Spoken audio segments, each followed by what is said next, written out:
आज 1 जनवरी है। 1 जनवरी का ये दिवस वास्तव में भारत के परिवर्तनवादी आंदोलन का एक बड़ा महत्वपूर्ण दिवस है, क्योंकि ये भीमा कोरेगांव की जो शौर्य की गाथा है और वो जो शौर्य का प्रतीक है और शौर्य की लड़ाई है, उस लड़ाई का ये स्मृति दिवस भी है।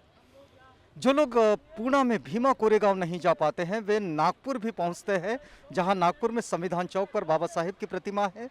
वहां आते हैं और बाबा साहेब को अभिवादन करते हैं। आप देख रहे होंगे कि यहां वंचित बहुजन आघाड़ी का एक बड़ा ग्रुप है और ये इस ग्रुप ने एक प्रतिकृति बनाई है भीमा कोरेगांव के विजय स्तंभ की, और वे यहाँ अभिवादन कर रहे हैं। आज इनकी भावनाओं को ज़रा समझते हैं और इन्हीं से आपको जोड़ते हैं। इस समय हमारे साथ आप देख सकते हैं कि वंचित बहुजन आघाड़ी के कार्यकर्ता, जो कि एक अच्छे विचारक भी है, समीक्षक भी है, इंजीनियर राहुल दहीकर साहब। भीमा कोरेगांव की ये जो लड़ाई है, ये लड़ाई 1818 की ये बात है और इतना वक्त गुजर जाने के बाद आज इस युद्ध को, इस शौर्य को, इस वीरता को आप किस दृष्टिकोण में देखते हैं? सबसे पहले मैं तमाम वंचित बहुजन आघाड़ी के जो हमारी इकाई है नागपुर की, उनके तरफ से मैं भीमा कोरेगांव शौर्य दिन के अवसर पर सबको हार्दिक शुभकामनाएं देता हूं। और उसी प्रकार नव वर्ष के उपलक्ष्य में भी आप सभी को और सभी जनता को मैं हार्दिक शुभेच्छाएं देता हूं। आज के उपलक्ष्य में हर साल जब बाबा साहब अम्बेडकर थे, वे भी हर जनवरी को 1818 के बाद में वो वहाँ जाके हाजिर रहते थे कि उसका जो इतिहास है, वो इतिहास में पेशवाई को जो गाड़ दिया है, भीमा कोरेगांव शौर्य दिन के उपलक्ष्य में जो 500 महार थे, 500 शूरवीर महार जो शहीद हुए, उन्होंने यहाँ की पेशवाई गाड़ दिया पूरी तरीके से। आज के उपलक्ष्य में आज का जो समय है और आज की प्रासंगिकता इसमें ये है कि आज हम लोग देख रहे हैं कि महाराष्ट्र में कांग्रेस की सरकार है, 3 आघाड़ी की सरकार है, और सेंटर में देखा जाए तो भाजपा की सरकार है। और ये क्रांति प्रतिक्रांति का दौर है और अभी ये प्रतिक्रांति खूब उफान में है। और ये उफान में प्रतिक्रांति होने के बाद में आज हमारा समाज, हमारे जो लोग हैं, आज भी जिस प्रकार का भीमा कोरेगांव शौर्य दिन के शूर महारों ने जिस प्रकार से यहाँ की पेशवाई परास्त की थी, आज हमारे लोग देखा जाए वस्तुतः और वास्तविक की जो अगर बात करें तो हमारे लोग आज भी सोए हुए हैं। उन्हें याद करना चाहिए कि आज का ये जो प्रतिक्रांति का दौर है, इसको परास्त कैसी कहे, और यहाँ के देश की जो सरकार है भाजपा की और ये सवर्ण लोगों की जो सरकार है, इसको हम कैसे बाहर हकले शासन से। कैसा समझते हैं आज ये जो 1 जनवरी का दिवस है और भीमा कोरेगांव के जो शौर्य के प्रतीक रहे हैं, उनके स्मृति का भी दिवस है और आज उनको लोग अभिवादन करने के लिए भीमा कोरेगांव से लेकर तो महाराष्ट्र में हर जगह, जैसे कि आप लोगों ने भी एक प्रतिकृति बनाई है उस विजय स्तंभ की, यहाँ आप खड़े हैं। कैसा समझते हैं इस युद्ध को और इस पूरे शौर्य के प्रतीक को? ऐतिहासिक युद्ध, ऐतिहासिक संघर्ष,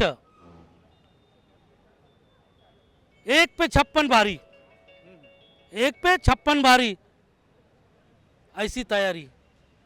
उस वक़्त शिड़माक के जैसे 500 शूरवीर महार सैनिक बटालियन अपने अस्तित्व के लिए और आत्मसम्मान के लिए, इस देश में स्वाभिमान से जीने के लिए जब लड़ता है तो 28,000 पेशवा को उसकी कीमत पता चलती है। और इन महार सैनिकों ने, शूरवीर सैनिकों ने इस 28,000 पेशवा को वही दफन कर दिया, उनके जातिवाद को, मनुवाद को वही दफन कर दिया। और सही मायने में उस वक़्त उन्होंने लोकशाही इस देश में प्रस्थापित की। उनकी याद में, उनको सैल्यूट करने के लिए डॉक्टर बाबा साहेब अम्बेडकर हर साल भीमा कोरेगांव जाया करते थे और उनको नमन करते थे। और उसी धारा में आज तक बाबा साहब के पश्चात भी फुले शाहू अम्बेडकरवादी अम्बेडकर चळवळ के लोग आज भी पुणे में भीमा कोरेगांव में उन शहीद सैनिकों को सलाम करने के लिए, उनको नमन करने के लिए जाते हैं। आम्ही आमच्या मानाचा सन्मानाचा दिवस म्हणून आणि आमच्या भीम सैनिकांना, आमच्या महार बटालियनना नमन करण्यासाठी आम्ही इथे झालेले आहोत। जे 1818 मध्ये जे लढाई झाली ते त्यांच्या पेशवाईंचा जो सरदार होता, त्या सरदाराला महार बटालियननं सुखरूप त्यांच्यापर्यंत पोहोचवलं होतं इंग्रजाच्या लढाईतनं। तेव्हा ह्या पेशव्यांनी आमच्या महार बटालियनला एक सोन्याचं कडं देऊन पुण्यामध्ये त्यांना सन्मानित करण्यात आलं। तेव्हा महार बटालियननं दुसऱ्या बाजीरावांना म्हटलं की तुम्ही आमचा सन्मान तर करता, परंतु अनेक वर्षापासून आमच्या माणसावर जो अन्याय होत आहे, अत्याचार होत आहे, तोंडाला गाडगं, कमरेला झाडू, हातात घुंगराची काठी आणि घोंगडं हे आमचा हटवण्यात येईल तर फार बरं होईल।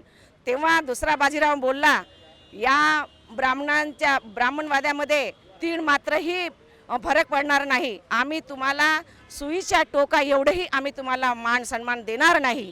हा शब्द ऐकून आमच्या सरदार सिद्धनाकाला पायांची आग मस्तकात गेली आणि त्यांनी तेव्हाच आपल्या तलवारीवर हात ठेवून म्हटलं की आता आम्ही आमचा सन्मान आम्हीच करून घेऊ शकतो। आणि त्यांच्या 28,000 असलेल्या या आज या सगळ्या लढाईची आज प्रासंगिकता काय दिसते तुम्हाला? आज थोड्या गांभीर्याने आम्ही सगळ्यांनी विजय झालेला आहे असं आम्हाला वाटतं। हम लोग इस समय बातचीत कर रहे थे यहाँ संविधान चौक पर, जहाँ वंचित बहुजन आघाड़ी के ये पूरा ग्रुप, एक बड़ा ग्रुप जो भीमा कोरेगांव के इस विजय स्तंभ की प्रतिकृति बनाकर यहाँ पर वो उसे अभिवादन करने के लिए इकट्ठा हुए हैं। हमने यहाँ पे आपको जोड़ के रखा है संविधान चौक नागपुर के साथ। आज अगर इस घटना को जो 1818 में घटित हुई और ये जो शौर्य का प्रतीक बन गई पूरी दुनिया के लिए, इस घटना को आज आप किस दृष्टि में देखते हैं? सबसे पहले मैं सभी को अपना मैत्रीपूर्ण जय भीम कहना चाहूँगी। मैं मंजूषा मड़के हूँ। डॉक्टर बाबा साहेब अम्बेडकर संशोधन और प्रशिक्षण संस्था पार्टी पुणे की वजह से हम लोग आज यहाँ पर जो हमारे पुणे की जो हेडक्वार्टर है वो आज वहाँ पर भीमा कोरेगांव में हम सभी भारतीय नागरिकों को मानवंदना देने के लिए आए और हम वहाँ पर नहीं जा सकते, इसलिए हम अपने नागपुर समता दूत की वजह से आज हम यहाँ पर आए हैं। तो हम सबसे पहले सभी को बहुत शुभ, आज का जो शुभ दिन है उस शुभ दिन की सभी को शुभकामनाएं देते हैं। और कहीं तो भी हमारे पूर्वजों ने जो इतिहास लिखा है वो इतिहास हम लोगों को वो पहुंचाना चाहते हैं और हम लोग इसीलिए आज हम जो यहाँ पर आए हैं, हमारी जो जनरेशन है वो जनरेशन को हम लोग इस दिन का जो महत्व है वो महत्व बताना चाहते हैं। बाबा साहब ने बोला था कि जो इतिहास पढ़ नहीं सकते वो इतिहास क्या लिखेंगे, तो इसीलिए हम अपना जो इतिहास है वो इतिहास हमारे सभी समाज बांधव है उनको ये इतिहास का दिन आज हम यहाँ पे सब हम नागरिक आए हैं और हम सभी नागरिक लोग यहाँ पर बाबा साहब को मान वंदना दे रहे हैं। हमारे जो शूरवीर थे उन शूरवीरों ने जो लड़ाई लड़ी थी उनको हम लोग आज यहाँ पर मान वंदना दे रहे हैं। ये दिवस एक बाबा साहब ने जो मानवंदना दी थी भीमा कोरेगांव में जाकर, अभी हम लोग भीमा कोरेगांव नहीं जा सकते तो हम लोग इसलिए यहाँ पे आए हैं और हम लोगों को ये बताना चाहते हैं कि इतिहास लिखा जा सकता है और इतिहास लिखने वाले हमेशा अमर रहते हैं। यही संदेश हम सबको देना चाहते हैं। सबसे पहले सबको जय भीम। डॉक्टर बाबा साहेब अम्बेडकर संशोधन प्रशिक्षण संस्था पार्टी की ओर से हम यहाँ पे सभी समता दूत प्रकल्प की तरफ से सभी समता दूत यहाँ पर डॉक्टर बाबा साहेब अम्बेडकर को अभिवादन करने के लिए आए हैं। डॉक्टर बाबा साहेब अम्बेडकर ने कहा था कि जो समाज अपना इतिहास भूल जाता है उसको दुनिया भी भूल जाती है। तो हमारे समाज का जो इतिहास है उसी को हमें याद रखना है और उसी को हमें आगे चलाना है और डॉक्टर बाबा साहेब अम्बेडकर के जो विचार है उसको हम सबको आगे लेके जाना है। मैं आज इस शुभ दिन पे सभी को बहुत बहुत शुभकामनाएं देता हूँ और डॉक्टर बाबा साहेब अम्बेडकर के जो विचार है समता, न्याय, बंधुता, एकात्मता और जिस पे अपना संविधान चलता है, जो अपने प्रियम्बल है समता, न्याय, बंधुता और स्वतंत्रता, जो अपने जो 4 स्तंभ है उसी को अपने को सबको आगे लेके चलना है और मैं आज सबको इसी के लिए शुभकामनाएं देता हूँ। बहुत बहुत धन्यवाद। पूरे देशवासियों को आज भीमा कोरेगांव शौर्य दिवस की मंगल कामनाएं करती हूँ। डॉक्टर बाबा साहब अम्बेडकर बुद्धिस्ट सोसाइटी महाराष्ट्र और पूरे भारत में हमारी सोसाइटी काम करती है। सोसाइटी पूरे संघ को लेके हम लोग यहाँ मानवंदना देने आए हैं। और आज मैं यह संदेशा देना चाहूँगी पर्टिकुलर बुद्धिस्ट समाज को कि ये जो दिन है शौर्य दिन, ये हमारे लिए हमारा स्वाभिमान, हमारा सम्मान, और जो 30 सालों से हमारे ऊपर अन्याय अत्याचार होते थे 3000 वर्षों से, उस अन्याय अत्याचारों को जो 500 वीरों ने जान की बाजी लगाकर हमें ये गौरवपूर्ण जीवन दिया है, उन लोगों को हमें हमेशा याद तो करना है। लेकिन जो है केवल सैल्यूट करने से नहीं होगा, तो हमें किसी भी शर्त में किसी के साथ कोई समझौते न करते हुए केवल अम्बेडकरी विचारों को हम समर्थन करें। अम्बेडकरी संगठन जो बाबा साहब ने बनाए उसी को हम स्थापित करें, उसी के लिए काम करें, तब सही रूप में वो 500 वीरों को सही श्रद्धांजलि होंगी। मैं समाज से निवेदन करती हूँ कि वो एक सूत्रता में आए, सब एक होकर हम ये लड़ाई लड़े और हम सब कुछ अपना इन लोगों से हासिल कर ले। सबसे पहले सबको सप्रेम जय भीम। आज का दिन यह अपना विजय दिन कहलाता है और वो एकता का प्रतीक है। जब 500 महार सैनिक इन्होंने 28,000 पेशवाओं को कत्ल कर दिया या उसके हार कर दी, इसका मतलब 500 लोगों में जो एकता थी, जो शूर था, जो वीर था। और यही एक संदेश देना चाहता हूँ कि आज भी हम अपने समाज में ऐसे शूरवीर होना चाहिए और एकता होनी चाहिए, ताकि आज जो पेशवाई है, आज के आधुनिक युग में जो पेशवाई, उसको ख़त्म अगर करना है तो हमें एकता के साथ लड़ना होगा। यही संदेश मैं आज के दिन देना चाहता हूँ। संविधान चौक पर इस समय हमारे साथ जो है वह विजय पाटलिपुत्र, जो कि एक प्रसिद्ध कामगार नेता है और दलित, शोषित, वंचित ये जो समुदाय है, ये समुदाय के न्याय हकों के लिए बड़े लंबे समय से ये संघर्ष करते हैं। विजय पाटलिपुत्र जी, आज यदि इस दिवस को याद किया जाए और उस शौर्य को याद किया जाए तो किस रूप में? सबसे पहले तो मैं भीमा कोरेगांव शौर्य दिन की सभी को मैं हार्दिक मंगल कामना देता हूं। और ये जो आपने जो सवाल किया है कि इसे किस रूप में याद किया जाए, उस समय की परिस्थितियां अलग थी, जिसमें 500 लोगों ने मिलकर 28,000 पेशवाओं को हराया था और एक बड़ी जीत हासिल की थी। वो हमारे लिए एक प्रेरणा स्रोत, एक आदर्श, हमारे लिए आदर्श है। उससे प्रेरणा लेकर आज हम लोगों में जो समाज के अंदर में जो चित्र हमको नज़र आ रहा है आज के तारीख के अंदर में, और हमें कभी कभी खेत से भी कहना पड़ता है, उस समय 500 लोगों ने मिलकर 28,000 पेशवाओं को हराया, जातिवादी शक्तियों को उन्होंने परास्त किया है। लेकिन आज हम लोग करोड़ों की तादाद में होने के बावजूद भी आज हमारे ऊपर में, आज के इस समय के ऊपर में जो जातिवादी शक्तियाँ हमारे समाज के ऊपर में हावी हो रही हैं, उसके लिए हम लोग एकजुट नहीं हो पा रहे। ये हमारे लिए बड़ी दुख की बात है। बड़े क्या लगता है कि इस दिवस क्या संकल्प होना चाहिए? इस दिवस के लिए हमको संकल्प लेना पड़ेगा आज के इस तारीख के अंदर में, चाहे हम कितने भी बिखरे हुए हो, या युवा हो, बुजुर्ग हो, महिला हो, पुरुष, जो कोई भी हो, हमें संगठित होकर संघर्ष करने की आवश्यकता है। और आज के तारीख में हम आपसी मतभेद भुलाकर हमें संगठित होकर संघर्ष करने की आवश्यकता है। मैं सब नागरिकों को ये शुभकामना देता हूँ भीमा कोरेगांव शौर्य दिन की। आज ऐसी परिस्थिति है कि हम सबको मिलकर, जितने भी संगठनाएं हैं, जितने भी पार्टियां हैं, सब एक साथ मिलकर संघर्ष करना चाहिए। आज के दिन जिन शहीदों ने 28,000 सैनिकों को, पेशवों को, 500 सैनिकों ने उनको उनका खात्मा किया, उनको हराया, आज का दिन हमारे लिए उनको अभिवादन करने का दिन है। और ऐसे दिन पर आज भी हमारे देश में हर लोगों के ऊपर, हमारे ऊपर आज भी अन्याय अत्याचार हो रहे, लेकिन इसका कारण सबसे बड़ा, हम एकजुट नहीं हो पा रहे। हम एकजुट अगर रहते तो किसी की हिम्मत नहीं थी हमारे तरफ उंगली दिखाने की। लेकिन आज कुछ चंद लोग अपने स्वार्थ के लिए, अपने हित के लिए, अपने नाम के लिए इस समाज को एकत्रित आने से दूर रखते हैं, आज भी दूर रखने का काम करते हैं। एक आदमी, एक युवा वर्ग अगर अच्छा काम करता है तो दूसरा उसका पैर खींचने का काम करता है। दूसरा एक संगठन बनता है, वो थोड़ा बड़ा होगा कि वो भी अपने आप पे आ जाता है और उसको समाज की तरफ देखने की उसको भी फुर्सत नहीं मिलती। आज हम इतने असंगठित है, इतने असंगठित है कि हमारा बाबा साहब, जो भी बाबा साहब को मानने वाला वर्ग है, वो पूरा वर्ग आज दुखित है। अभी क्या बताए, इसका कोई समय नहीं हो सकता। जैसा अभी बीच में जो अत्याचार होता तो पूरे के पूरे लोग एक जा जाते, वो अत्याचार का विरोध करते, विरोध करने के बाद एकजुट होकर पूरे शासन के ऊपर दबाव बनाने का काम करते। लेकिन वही कुछ दिन गए कि वो अपने अपने तंबू में जहाँ रहते थे वहीं जाते और अपना काम करते रहते और संगठन को मजबूत होने ही नहीं देते। भीम सैनिकों ने जो पेशवाई के साथ में आज के दिन में जो लड़ाई लड़ी थी संगठित होकर, वैसी ही लड़ाई आज के तारीख में सभी लोगों ने मिलकर लड़े तो अपना भविष्य उज्जवल है। और भीमा कोरेगांव के शहीदों को मैं नमन करता हूँ। मुझे बहुत खुशी हो गई कि आज मैं एक आदमी करके यहाँ पे खड़ा हूँ। ये जो सब जाता है, ये जाता है जो शहीद हो गए हैं उन भीम सैनिकों को जाता है। और मैं ये चाहता हूँ कि अब सब भीम सैनिक जो अपने भारत के हैं, जो भी अन्य बाबा साहब को जानने वाले लोग, यह लोग बाबा साहब के विचारों से प्रेरित होकर आगे बढ़े और देश का नाम रोशन करें।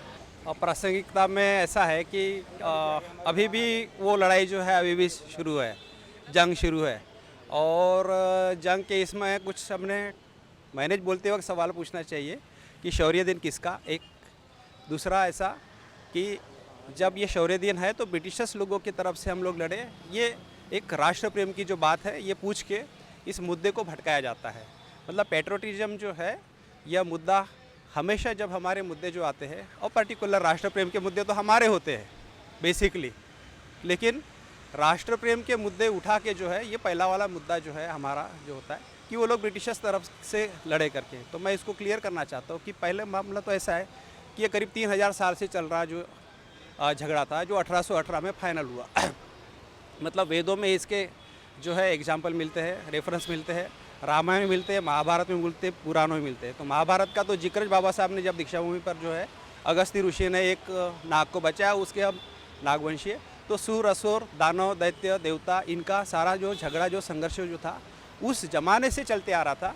इसलिए कोई अगर ये कहे कि भैया आप लोग जो है ब्रिटिशर्स की तरफ से लड़े, वो ऐसा नहीं। यहाँ तो डच आए, पुर्तगीज आए, हून आए, सभी लोग आए और जो आए वो बहुत माइनर लोग थे, मतलब कम लोग, मुट्ठी भर लोग आए। और ब्रिटिशर्स जब आए वो तो खाली व्यापारी थे, सैनिक भी नहीं। मतलब हम लोग जो है यहाँ की जो व्यवस्था थी वो ऐसी थी, टुकड़े टुकड़े गैंग, जाति व्यवस्था, वर्णवाद, जिसके वजह से इस समाज के लोगों को तोड़ के रख दिया। और वो तोड़े हुए जो लोग हैं, जो टूटे हुए, जो ब्रोकन मैन हैं, वो सारे के सारे जो है इस लड़ाई में, युद्ध में शामिल नहीं हो सके। जिसकी वजह से हुआ ये कि कोई जो एक व्यापारी अगर आता है तो व्यापारी से भी इस देश के लोग हार जाते हैं। मतलब अगर 5, 50, 100 माइनर संख्या में अगर सैनिक आते और सैनिक से अगर आप लोग हार जाते हो तो कोई बात नहीं, लेकिन सैनिक से ना हारते हो, व्यापारी से भी हार जाते हो। वो इतने मीक होते हैं कि खाली वो जो व्यापारी जो लोग होते हैं वो कोई भी तरीके से अपने आप को सेफगार्ड्स एंड राइट्स वगैरह मांगते हैं और हमको व्यापार किया करने दिया जाए, यही उनकी मंशा होती है। लेकिन ऐसे में व्यापारी से भी जो हारे ये लोग, तो साथियों मेरा बताने का उद्देश्य यहाँ पर है कि यहाँ पर जो चल रही जो गुलामी है, हमारे ऊपर कोई जो बैठा हुआ है तो मैं पहले उसको उठा के फेंकूँगा। ये नहीं सोचूंगा मेरे साथ ये पोर्तुगीज है, डच है, हून है, मुस्लिम है या ये ब्रिटिशर्स लोग हैं, इनका मैं साथ दे रहा हूँ। जो लोग जिनसे आप पेट्रोटिज्म की जो अपेक्षा कर रहे हो कि ये लोग जो है देशभक्त और देश प्रेम नहीं है क्योंकि ये ब्रिटिशर्स के तरफ से लड़े, आप उनसे ये अपेक्षा इसलिए नहीं कर सकते कि रास्ते से चलता हुआ कुत्ता है, सूअर है, गधा है, बिल्ली है, ये जो जानवर है आप उनके ऊपर क्राइटेरिया लगाते हो क्या? कोई सांप है, कोई नाग है, कोई अजगर है, उनके ऊपर क्राइटेरिया लगाते हो क्या कि आप में देश प्रेम है या नहीं है? नहीं लगाते। तो ऐसे में हमारी जो कंडीशन है यह उन जानवरों से भी ज़्यादा निपटता रहे। वो इंसान ही नहीं है, लोग ही नहीं है। वो अगर इंसान अगर होता है तो हम सोच भी सकते कि नहीं, इनसे आप जो है अपेक्षा कर सकते हो राष्ट्र प्रेम की। तो बाबा साहब का इसके बारे में जब भी हमारे ये सारे ऐसे जो मुद्दे आते हैं, मानवतावाद के, ह्यूमन राइट्स के, तो रिप्रेजेंटेशन के मुद्दे आते हैं, तो यहाँ पर एक बात चली जाती है, राष्ट्र प्रेम या सौतीची पोटदुखी। बाबा साहब का स्टेटमेंट है, राष्ट्र प्रेम या सौतीची पोटदुखी। तो सौतीची पोटदुखी हमेशा बनी हुई रहती है। तो एक औरत के ऊपर बलात्कार हो रहा है, आप उससे अगर राष्ट्र प्रेम की और पैट्रियोटिज्म की बात बोल देते हो तो ये लागू नहीं होता है। तो इस हिसाब से यहाँ पर हमारा जो शौर्य दिन है, तो ये शौर्य दिन बोल के जब हम लोग करते हैं, मतलब जब ये हुआ था उस टाइम में, अभी 3 साल पहले, तो जब 200 साल हुआ तब हम लोग और हमारी टीम के ये सारे लोग, हिमाताई बुद्ध और ये सारे लोग, हम वहीं पर थे। और 4, 4:30 बजे हम लोग निकले, तो 2, 2:30 बजे हमने, आगे में आग जल रही है, 85 किलोमीटर कांच के ऊपर से गाड़ियाँ हमने चलाई, इतनी गाड़ियाँ फोड़ के रखी थी। हम लोग उस जगह पर जो है प्रत्यक्षदर्शी है। इसलिए आपने जो सवाल पूछा कि इस पर्सपेक्टिव में आप कैसा क्या देखते हो, तो इस पर्सपेक्टिव में उस टाइम में 200 साल होने के बाद भी वहाँ पर हमको ये देखने को मिला। और अभी भी जो है ये जंग चालू है। तो इनफैक्ट एक जो पहला जो सवाल जो मैंने सवाल पूछा था वो ये कि शौर्य दिन किसका, बाबा साहब के हिसाब से इसको जवाब देना चाहिए।